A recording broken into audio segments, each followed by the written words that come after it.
To start off with, Gurinder, just very briefly touch on the catalyst for you, the Who Do You Think You Are program, and why you decided to do this film. Well, I had always grown up under the shadow of partition. Growing up, I'd always felt bad that I didn't have a homeland, because my homeland, my ancestral homeland, was what was now a different country, Pakistan. My ancestors were originally from the foothills of the Himalayas in Punjab, and of course, in 1947, after partition, that became a different country. My grandmother had come to live with us when I was young as well, my mother's mum. And she was... This was in the UK? In the UK. And she was very traumatized by events from partition. And whenever there was any violence on TV, for example, she would tell us to turn the TV off. And we would say, oh, it's okay, there's no problem. And she'd say, nay, Minna, you don't know what happened to us. And I'd say, it's okay, this program's from Birmingham, it's okay. But there, somewhere in the back of my head was this traumatic old lady sitting in the corner of the room always, And did she elaborate on exactly what happened? Well, she would talk about how women died, how women were killed to save their honour, how they jumped in wells. So I had this kind of very violent reference to partition. But at the same time, my mother used to say she doesn't know what happened, because in Rawalpindi they used to live side by side very happily. She had Hindu friends, Christian friends, Muslim friends. They all used to celebrate each other's religious celebrations, parties, weddings. Everyone, was joined in the fact that everybody was spiritual and had belief. It didn't matter which religion it was. You were unified in the fact that you had that faith.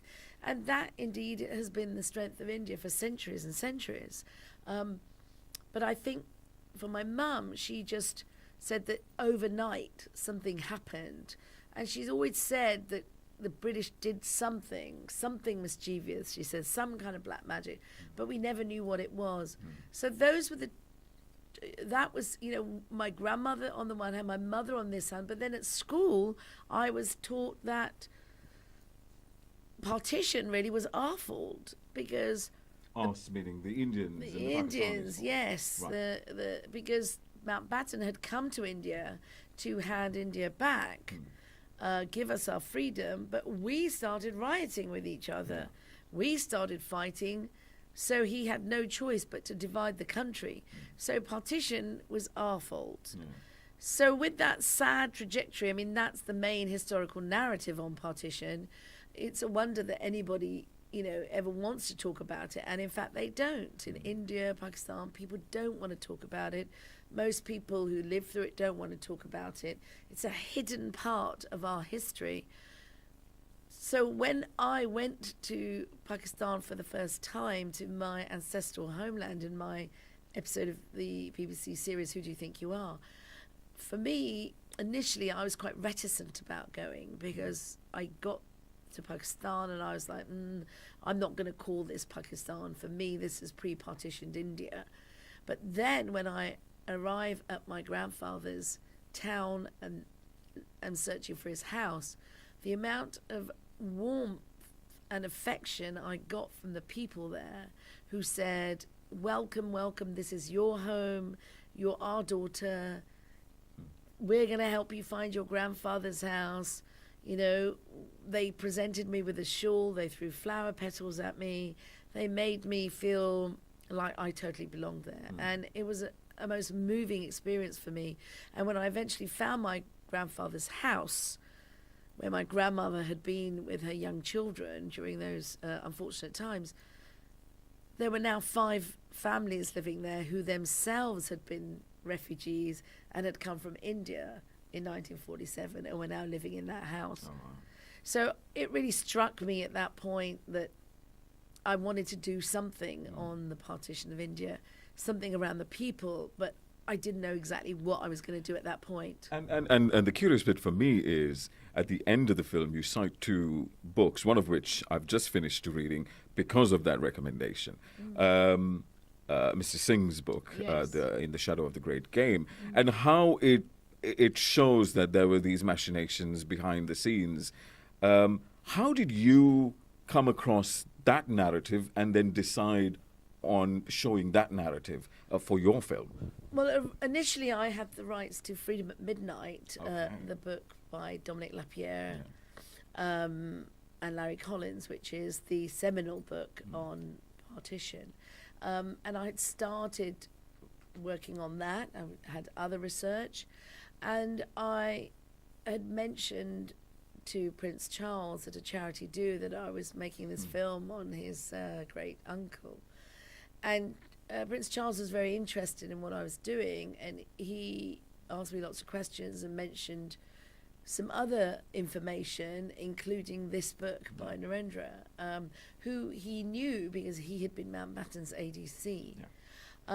And I got Narendra's book and started reading it and was really blown away by its conclusions. And Narendra had done an awful lot of research here to back up his claims. But basically, he was a diplomat, an Indian diplomat, who was now retired and was writing a book and was going to the British Library every day to research his book on the Maharajas. And then one day, a librarian there showed him some papers from the Indian files. And these turned out to be a couple of top secret documents that were from 1945 and 47 that told a very different narrative as to why partition had happened.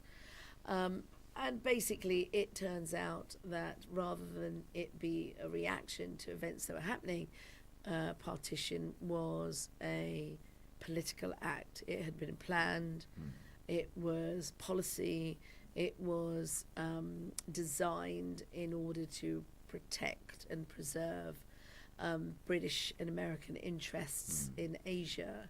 So there were geopolitical forces that a nation like Britain, who at the time had a big empire and was now losing their empire, and particularly India, the jewel in the crown, and we're looking to see, well, how are we going to still maintain our hold on the world, have our status and our position in the world.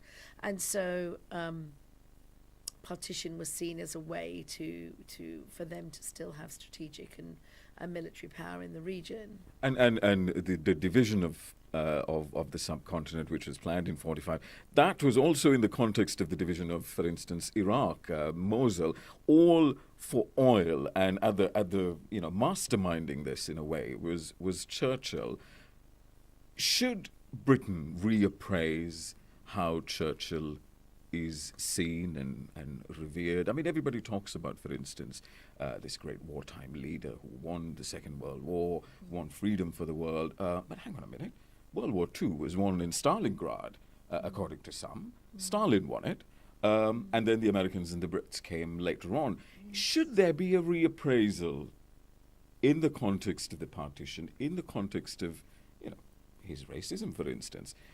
Should there be a reappraisal of Churchill? Well, my film opens with the statement, history is written by the victors. Which is attributed to. And Churchill himself has a quote where he says, history will be kind to me because I will write it.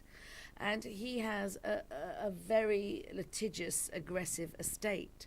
It's very hard for anybody, particularly any filmmaker, to quote Churchill or use a clip or even an image of him without taking permission from his estate. Wow. And of course, this is how the estate will control his reputation in history.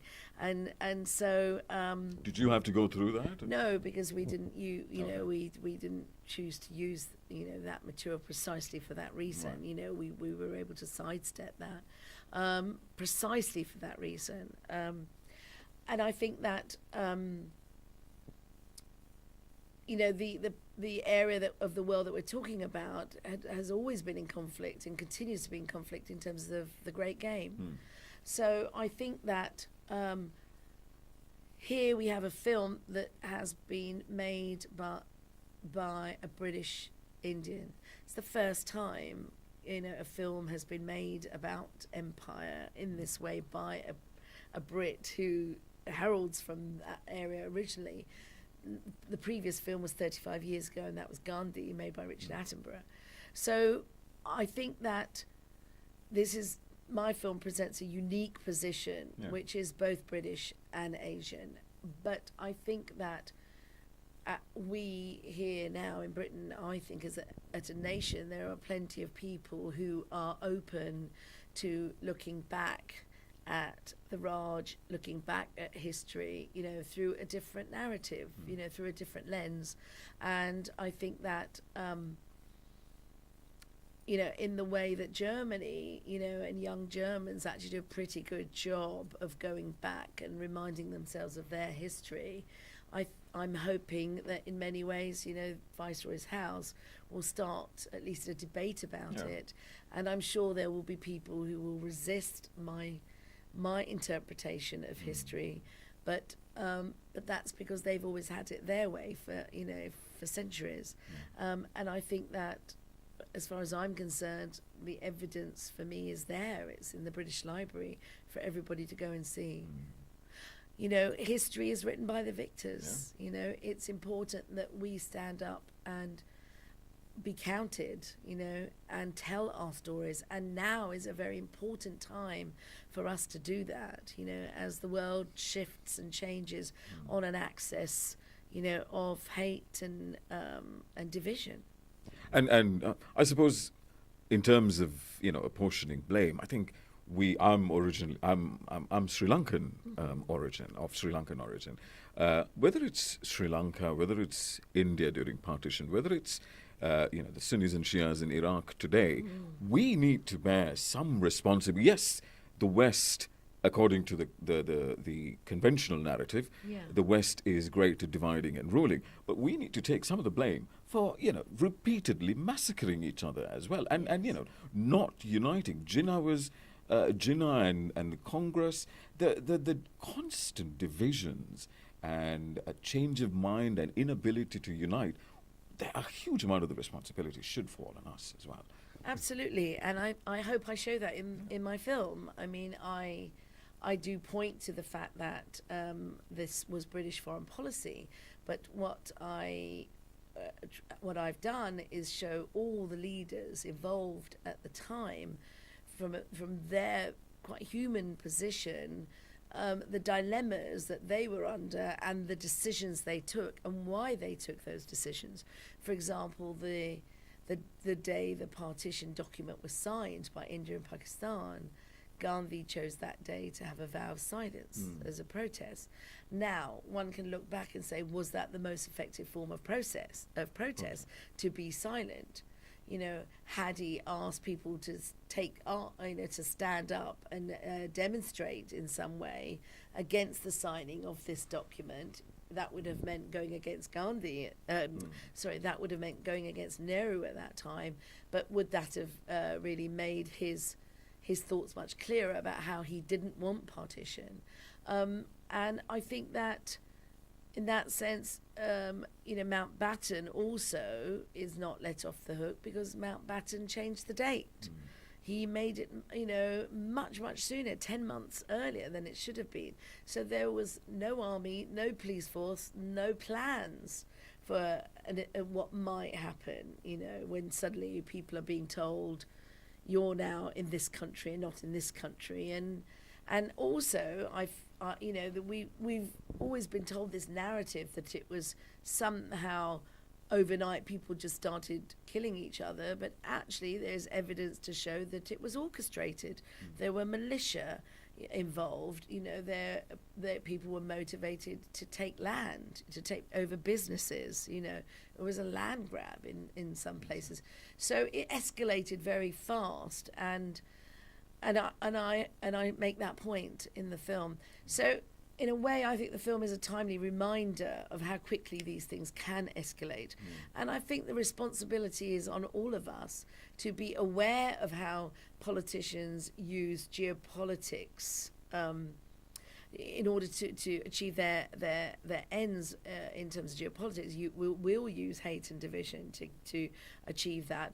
But also, are we going to be suckered into it? Are we we need to be aware when these things are happening, because if they come for one group one day, they're going to come for another group the next day. So it's important that we are aware that politicians will divide us in order to rule us. It's the ancient lesson of history. So how will we stand up to that and not allow ourselves to learn from the lessons of history? That's really what I hope people take away from the film. Finally, Lord Mountbatten's daughter has seen the film. Yes. What did she say? She was very moved by the film. This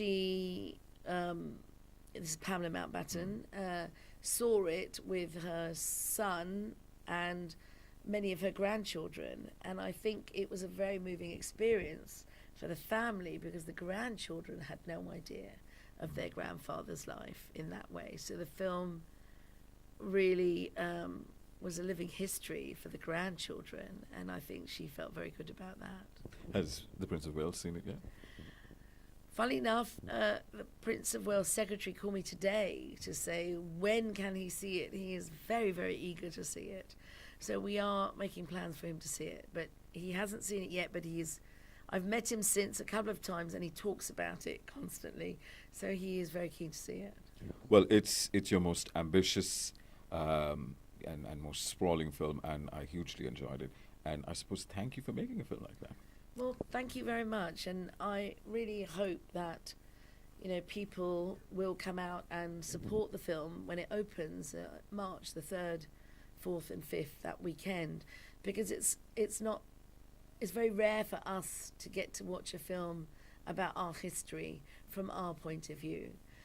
There's very few filmmakers of Asian origin in this country, and I really need our community to come out and support me in this film, because it sends the message to say we do care.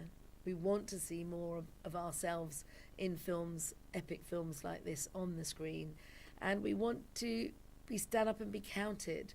So, this more than ever for me is a time when people really have to come out and support me, support the vision, and really be aware of how, as a community, we need to stand together.